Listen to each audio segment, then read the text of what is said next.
I told a serial killer to FK off. Og 2019 EDIT. Hey everyone. I recorded a podcast telling this story. Check it out here if you want to hear me tell it. I do not give anyone permission to narrate this story. Just listen to the podcast if you want to hear someone tell it the way it's meant to be told. In 2006, I was a college student at ASU.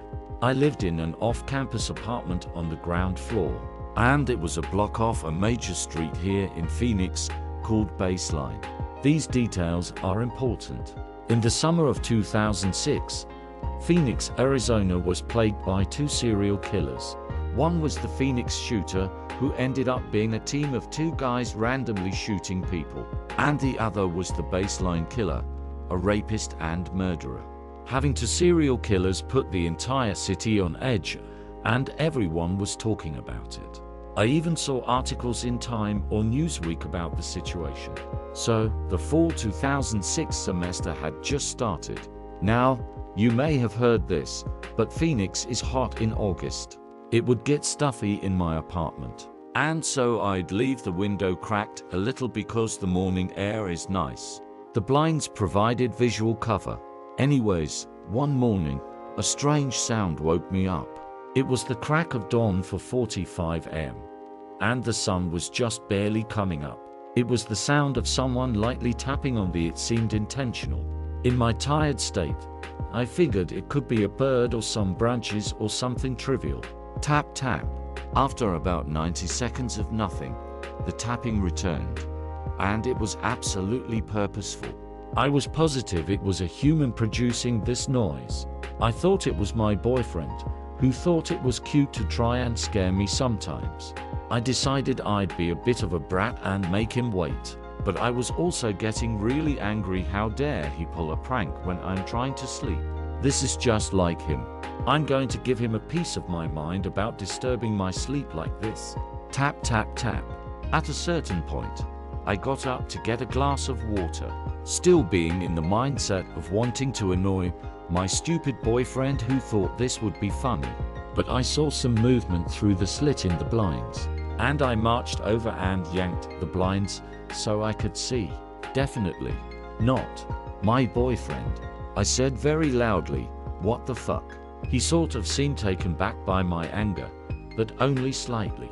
The man I saw will be with me forever, or more specifically, his eyes and the feeling they gave me were. Honestly, words can't do justice to how terrifying his eyes were. They looked like black orbs with no white in them. Absolutely predatory. When I see pictures of Ted Bundy or Charles Manson, that's exactly what he looked like. Even if you saw a picture of how they looked, it's different when you experience it in person. It totally floored me. Something about this man was profoundly wrong. He was crouched down, like an umpire. He had on dark pants, a dark purple shirt, and a dark Nike hat. He had dark skin. I thought he was Hispanic, but later, I found out he was a light-skinned black guy. You'll find out how I learned his name later. Anyways, after I yelled what the fuck at him, he whispers to me, "Can I talk to you?" If you want to know how insanely creepy that is to hear, just whisper that sentence out loud to yourself right now. It still sends chills down my spine when I think of how that sounded. His hands subtly moved towards his waist. I later learned he would blitz attack his victims and he probably had a gun. All that separated us was a mesh screen. Now, this is about a 3-second interaction at this point. For some reason, I thought of Ted Bundy and how he'd pretend to be crippled to target his victims. I thought of my mom telling me to not be nice to strangers, don't be afraid to be a bitch. My thinking wasn't as calculated as all that, but it was more the nano-processing of how to deal with the situation. So, when he whispered that, I started yelling at him, "Hell no, get the fuck out of here, douchebag." I shut the window angrily and locked it. I can't overemphasize how incredibly irritated I was that this person had the audacity to disturb my precious sleep. I laid back down and wondered if I'd been too mean. What if he needed help? But that didn't really make sense. Why would he be, like, tapping and whispering if he was truly in trouble. I decided he was a creep after all. I was too annoyed to go back to sleep, but I sort of laid back down. I told my roommate about an hour later, and she sort of jokingly asked if it could have been the baseline killer. When she said that, my heart sank. His face looked exactly like it did in the police sketches that were on billboards everywhere. The only problem is that those billboards showed him with dreads, and the man at my window had no dreads. Apparently, he was some sort of disguise artist who'd wear wigs. Updating the police sketch would have been a nice move, but they didn't. I called the Phoenix police, and the detective I talked to agreed that it sounded like his MO. The suspect would say something to throw off his target, and then he'd blitz attack. The detective said that my angry response probably made me seem like too much of a hassle and moved on. The only problem was that I thought the guy looked Hispanic, and the detective said many witnesses described him as black. I thought they might want to come out and try for samples or surveillance video or something, but I didn't hear back from the detective. My parents freaked out, then got us knives, pepper spray, and put up signs. Edit. Some PPL asked why I didn't get a gun. I can't remember why I didn't at the time, but I remember it being something I was open to when my dad brought it up. We learned another tenant had complained that same morning. I never learned the details, but this idiot was apparently going around the damn complex trying to find a target.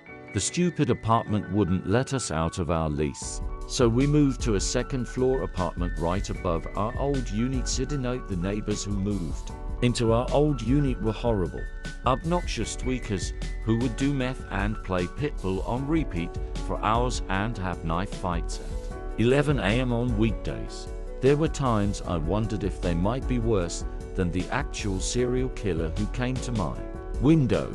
So that unit was cursed somehow. Anyways, on September 4th, 2006, they arrested Mark Goudeau. I think the detective didn't call me back because they were days away from arresting Goudeau. When I saw his mugshot, I was sick but also relieved. He was absolutely the guy outside my window. To me, he looked like he could be Hispanic. You can judge for yourself if you Google it. He's on death row in Arizona now. His wife tried to mount some campaign to show that the police were framing him or something. On a personal level, it certainly would make for an interesting coincidence if this poor innocent man who they framed was also whispering like a creep and tapping my window. I can't think of something more scary than a serial killer tapping on your window. That actually happened to me. And if it happens to you, just scare them right back. Don't be afraid to be downright rude to someone who's injecting themselves into your space. It could save your life if you're not afraid to throw your weight around and tell someone off. Trust yourself. You can still be a kind and generous person and still tell someone to fuck off. Arizona Republic article Summer of Fear. Phoenix New Times baseline killer. All edits I make are minor grammar sentence, flow corrections. I also added some quality articles for anyone who wants to learn more.